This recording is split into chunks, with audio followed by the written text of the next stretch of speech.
Em 2018, a minha mãe me atravessou com uma frase que me marcou até hoje. E eu tenho certeza que eu nunca mais vou esquecer.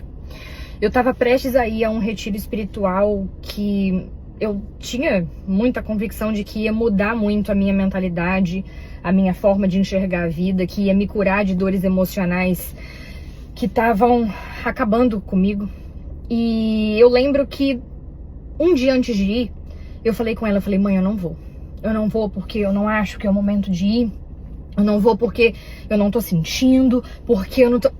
E ela falou 3 palavras pra mim que mais tarde eu fui entender o que ela tava querendo me dizer. Ela disse pra mim assim: não se sabote. Eu falei, tá maluca? Como assim me sabotando? Ela falou assim, sabe por que você não quer ir?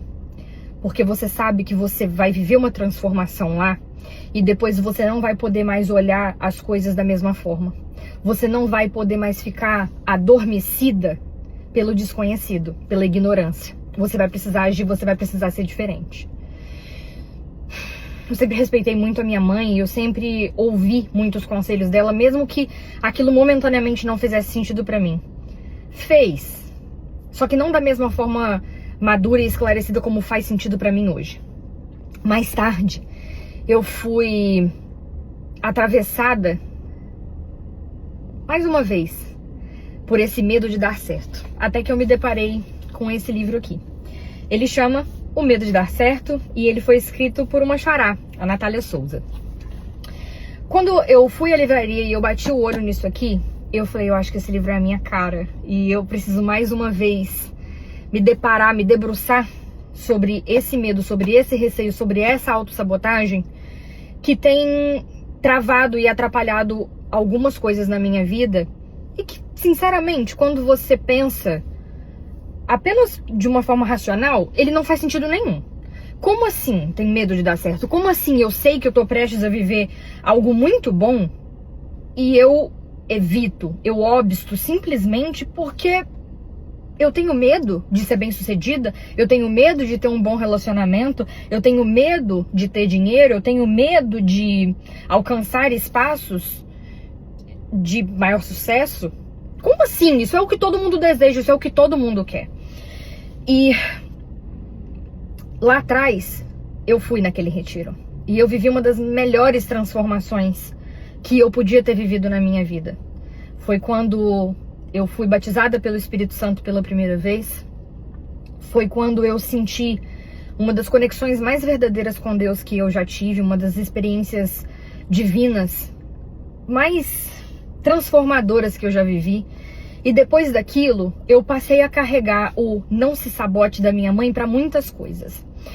E à medida que eu fui amadurecendo, que eu fui envelhecendo, eu fui me deparando, com novos patamares em que eu precisava recalibrar as minhas coragens, os meus medos e as minhas autossabotagens. Até que eu cheguei nesse livro e eu me deparei com um sem número de histórias e passei a entender de uma maneira um pouco mais psicológica por que a gente tem tanto medo de dar certo. E eu queria dividir com você hoje não só aquela frase da minha mãe, mas algumas das coisas que eu aprendi nesse livro. Aqui, a Nath fala, que agora a gente já tá amigas, a autora fala que ela se viu dando um passo para trás em todos os projetos profissionais em que ela já se inseriu na vida, porque ela tinha muito medo de sustentar uma posição de sucesso. E eu aprendi assistindo o documentário Vale o Escrito, que fala sobre o jogo do bicho no Rio de Janeiro, que depois que você atinge o topo, só dá pra descer. Não dá pra você estar abaixo. E ao decorrer do livro, tudo isso que eu tô falando acaba fazendo muito sentido nessa narrativa de por que a gente tem muito medo do sucesso, por que o sustentar uma posição de sucesso, seja ela no relacionamento, seja ela principalmente no trabalho, nas finanças, é muito difícil para a maioria de nós. A maioria de nós acaba prejudicando o próprio progresso por medo de ver as coisas funcionando bem. Seja porque a gente tem uma crença de merecimento muito baixa, de a gente não se achar tão especial a ponto de merecer glórias, da vida, seja porque a gente não sabe quantas responsabilidades carrega um vencedor e por isso a gente acha que não vai dar conta nunca, seja porque a gente aprendeu equivocadamente a atrelar ser bem-sucedido, ter dinheiro com ser criminoso, com ser... Como eu tô tentando buscar uma palavra melhor pra canalha, mas a gente aprendeu pelas novelas, pelas experiências sociais que a gente tem, que as pessoas que têm dinheiro não têm caráter, que as pessoas que têm dinheiro fizeram alguma coisa de errado para estarem onde estão. E a gente aprendeu de uma maneira muito errada e muito equivocada que as pessoas que são pobres financeiramente são pessoas humildes e são pessoas de bom coração e que não fazem mal a ninguém. E as pessoas que têm dinheiro precisam prejudicar os outros para atingirem essa posição de sucesso.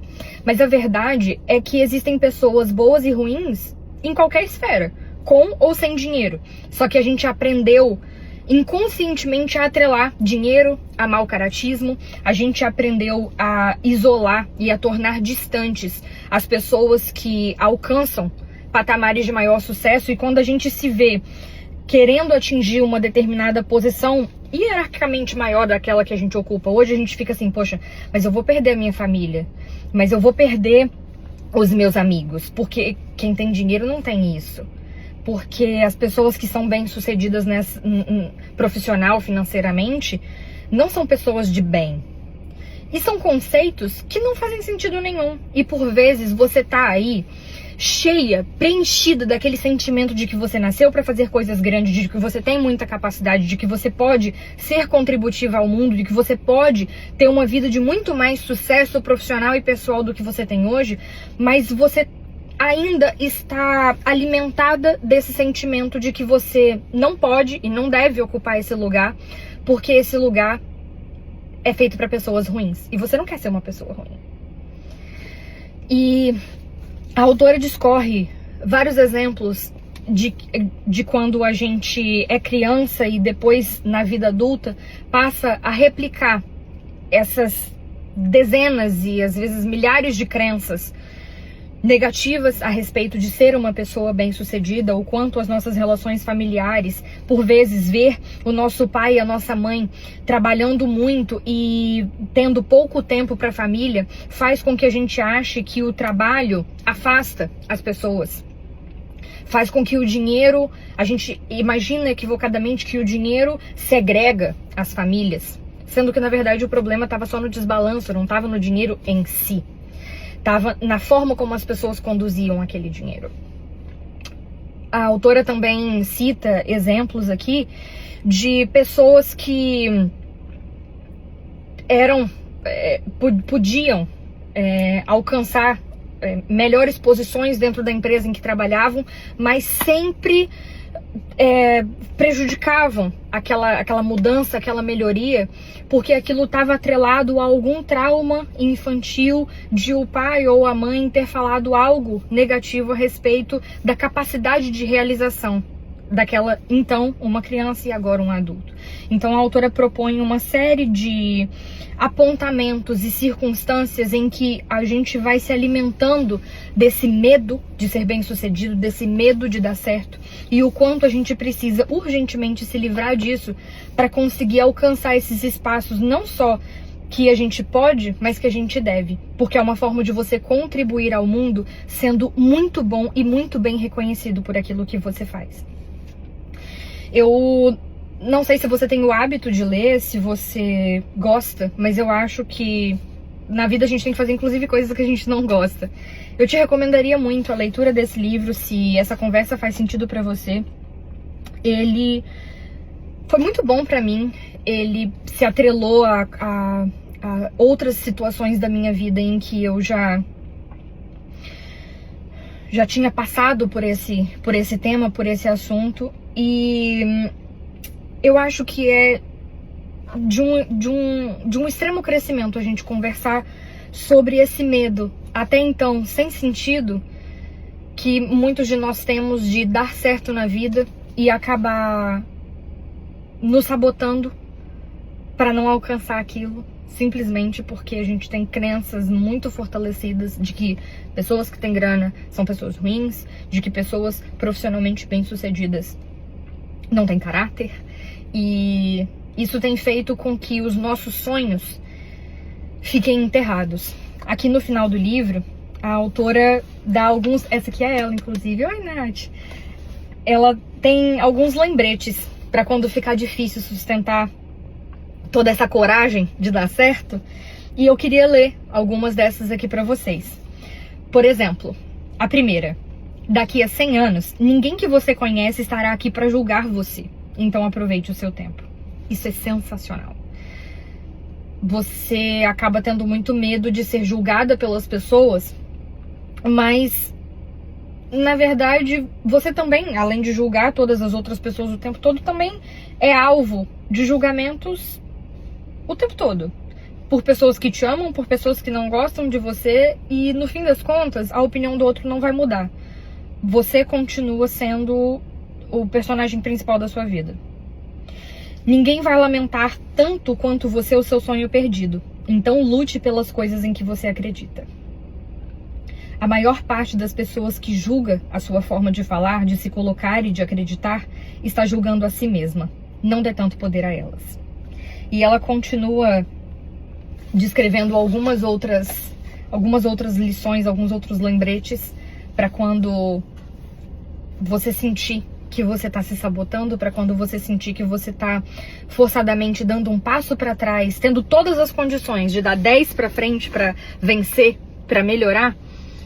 E talvez isso aqui pode ser um grande respiro, um grande meio de transformação para isso que hoje te trava sem sentido algum. Eu tô prestes a lançar um projeto profissional muito importante que tá me demandando muita coragem, muito medo também, até porque hoje, na posição que eu tô, com o tamanho do público que eu tenho, não dá pra ser amadora, né? Não dá pra começar como qualquer outra pessoa. As pessoas vão cobrar de quem já tem mais visibilidade, como uma pessoa que tem o mesmo trabalho como eu, que a gente sempre acerte, que a gente sempre faça tudo perfeito. E o começo das coisas não é assim. E eu percebia que eu tava obstando vários projetos profissionais meus pelo medo de ser julgada pelas pessoas, pelo medo de errar com as pessoas e as pessoas não confiarem mais em mim. Mas a gente precisa pagar algum tipo de preço. E hoje, certamente, eu tô amadurecendo para preferir pagar o preço de dar as caras, tentar com muita honestidade errar, pedir desculpas, recomeçar e conquistar bravamente o meu lugar. E não o preço de viver com a ideia de um sonho na cabeça e um dia levar ele pro meu túmulo comigo. Façamos. Queria dividir essas lições que eu aprendi com você. Eu espero que faça muito sentido. E se eu pudesse te dar um conselho hoje, eu te daria o conselho que a minha mãe me deu lá em 2018. Não se sabote.